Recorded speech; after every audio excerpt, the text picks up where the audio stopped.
नसे नसे सखी सैया दर्द उखड़ता, नसे नसे सखी सैया दर्द उखड़ता। भतारे खोल के मारता माल ओमे झारता, भतारे खोल के मारता माल ओमे झारता। सेजिया पचोरते कपड़ा उतारता, सेजिया पचोरते कपड़ा उतारता।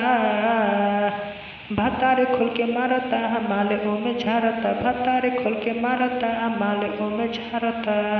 तो दोस्तों ये गाना कैसा लगा? अगर लिखवाना चाहते हो तो लिखवा सकते हो। एक पर एक मीटर देंगे ऑर्केस्ट्रा साउंड। अगर नए नए हो तो चैनल सब्सक्राइब करके जाइएगा। ऐसे ही नए नए आप लोग के बीच में गाना अपलोड करते रहते हैं।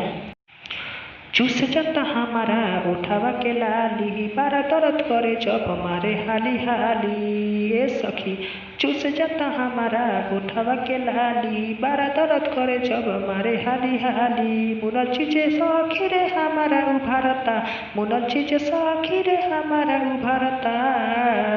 भतारे खोल के मारता माल ओमे झारता, भतारे खोल के मारता माल ओमे झारता, भतारे खोल के मारता माल ओमे झारता।